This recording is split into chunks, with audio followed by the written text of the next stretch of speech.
Angin kencang, angin barat sedang menerpa Bali, dan kebun jahenya sedikit terganggu karena jahe-jahe ditiup sama angin yang kencang. Dan kita lihat ada tiang yang roboh sehingga para neneknya jatuh.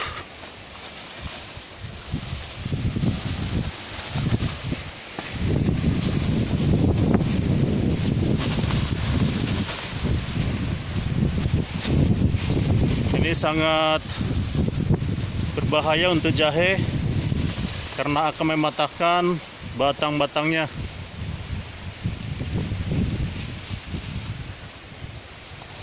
Karena ini faktor alam, kita tidak bisa berbuat banyak, hanya berharap angin ini cepat segera berlalu.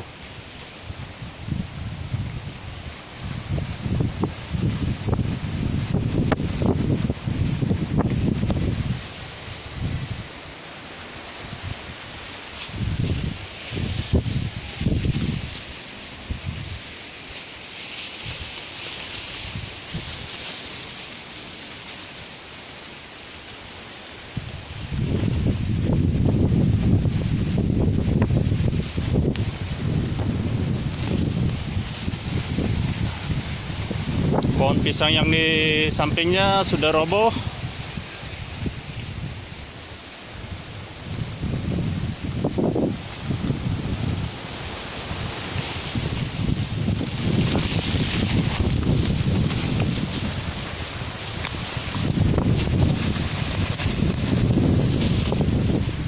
Dan pagar plastik yang kita buat sudah dirusak oleh kencangnya angin.